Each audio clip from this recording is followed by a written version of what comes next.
అందరికీ నమస్కారం. జై తెలంగాణ, జై తెలంగాణ.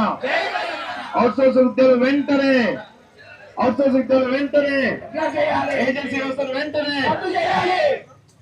అయితే అందరికి కూడా తెలంగాణ సమాజం తరపున ఈరోజు ఇక్కడ ఈ రాష్ట్రంలో గత కొంతకాలంగా అనేక రకాలైనటువంటి సమస్యలు ఈరోజు పరిపాలన లోపం వల్ల రేవంత్ రెడ్డి గారికి కనీసమైనటువంటి పరిపాలన అవగాహన లేకపోవడం వల్ల అనేకమైనటువంటి సమస్యలతోటి ఈరోజు తెలంగాణ సమాజం అంతా కూడా విలవిల్లాడుతూ ఉంది. అందరూ ఇక్కడ మనం చూస్తూ ఉన్నాం. నేను ప్రత్యక్షంగా 2 సంవత్సరాల నుంచి ఈ సమస్య పైన అనేక సందర్భాల్లో అనేక వేదికల మీద మాట్లాడుతూ ఉన్నాను. 2 లక్షల సంబంధించినటువంటి అవుట్సోర్స్ ఉద్యోగులు అని చెప్పేసి ఒక లెక్క మొదటి నుంచి ఉన్నది. కానీ రీసెంట్ గా ప్రభుత్వం ఏం చెప్పింది, ఎవరైతే అవుట్సోర్స్ ఉద్యోగులు కాంట్రాక్ట్ ఉద్యోగులు వాళ్ళందరినీ కూడా ఇంటిగ్రేటెడ్ ఫైనాన్షియల్ మేనేజ్మెంట్ సిస్టమ్ లో మీ వివరాలు నమోదు చేయమని చెప్పేసి అడిగితే దానిలో 5 లక్షలకు పైగా ఉద్యోగాలు ఈ అవుట్ సోర్సింగ్ సంబంధించిన ఉద్యోగాలు అని చెప్పేసి లెక్క తెలింది.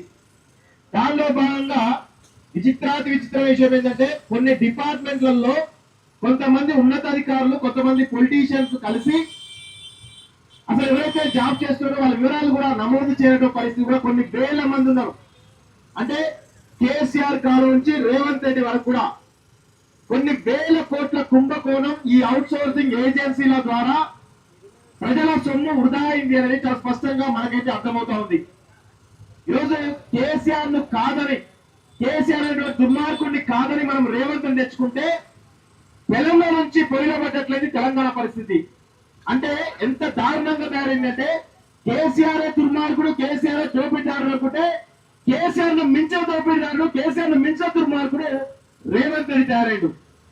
ఎంత దుర్మార్గం అంటే అమానవీయంగా కనీసం మానవత్వం లేకుండా ఈరోజు రేవంత్ రెడ్డి యొక్క పాలన కొనసాగుతూ ఉంది.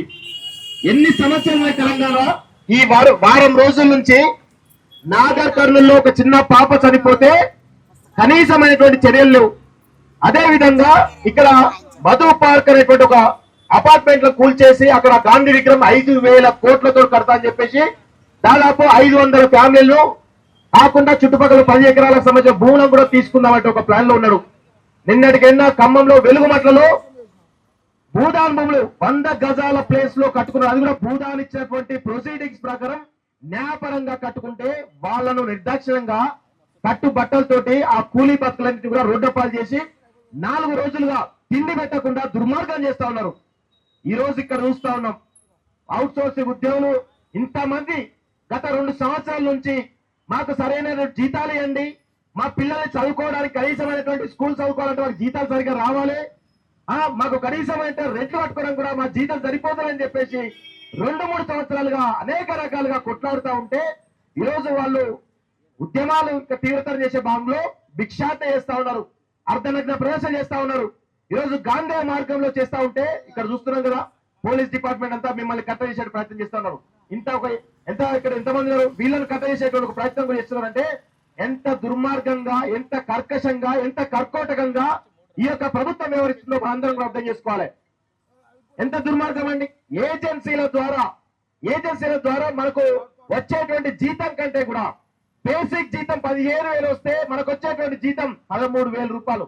జనరల్ గా ప్రభుత్వ ఉద్యోగి ఎవరైనా ఉంటే బేసిక్ జీతం 15,000 వస్తే వాడికి వచ్చేటువంటి జీతం 40,000, 50,000 వస్తుంది. కానీ విచిత్రాది విచిత్రం ఏంటంటే అసలు జీతం బేసిక్ జీతం నుంచి ఎక్కువ రావాలన్నా తక్కువ వస్తా ఉంది. ఇంత దుర్మార్గమైన పరిస్థితి కనబడుతూ ఉంది. ఇంకొక విషయం ఏంటంటే 5-6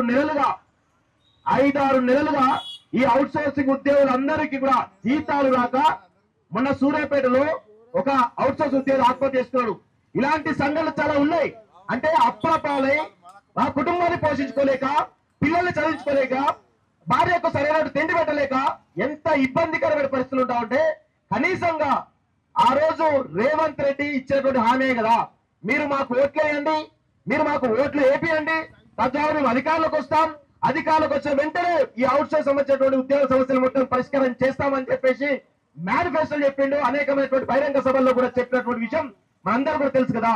మరి అధికారంలోకి వచ్చేదాకా ఒకలా వివరించేటువంటి రేవంత్ రెడ్డి అధికారంలోకి వచ్చి సీఎం అయిన తర్వాత ఈరోజు పేద ప్రజలు మర్చిపోయిండు, ఆ బడుగు బలహీన వర్గాలు మర్చిపోయిండు, అందరినీ మర్చిపోయి కేవలం డబ్బుల మూటలను ఈరోజు పేద ప్రజల రక్త మాంసాలను పిప్పి పీల్చేసి ఈరోజు ఆ డబ్బులను రాహుల్ గాంధీకి పంపుతా ఉన్నాడు.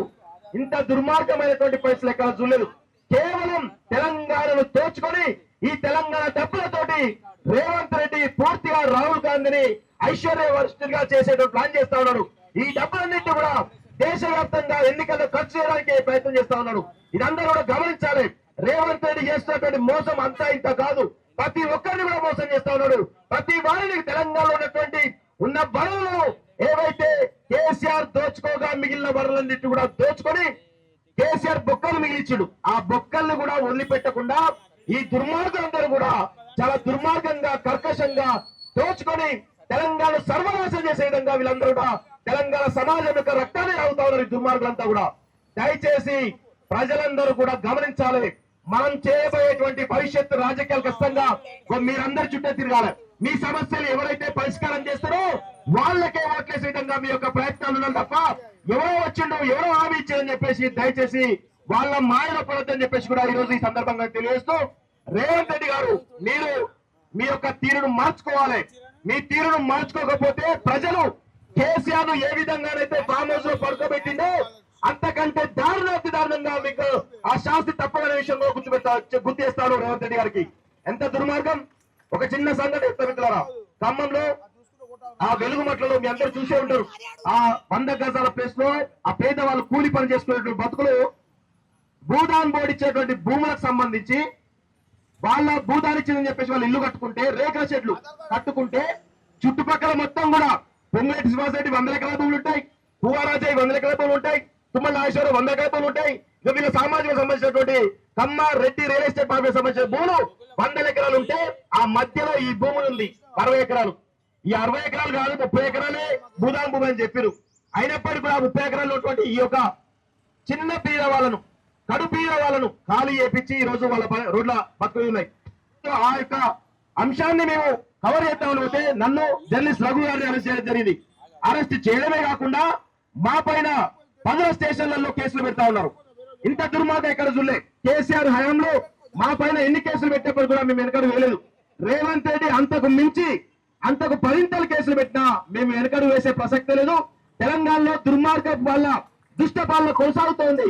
ఆ దుష్ట పాలన అంతపోయే వరకు కూడా మేము ఎక్కడ కూడా నిద్రపోము. రేవంత్ రెడ్డి నిద్రపోనియం. మీ పక్షాన ఉండి కొట్లాడతాం, ఎంతకైనా మేము తెగించి కొట్లాడతామని చెప్పేసి మరొకసారి మీ అందరూ కూడా హామీ ఇస్తూ ఈ అవకాశం ఇచ్చే మీ అందరూ కూడా ధన్యవాదాలు తెలుసు. జై తెలంగాణ.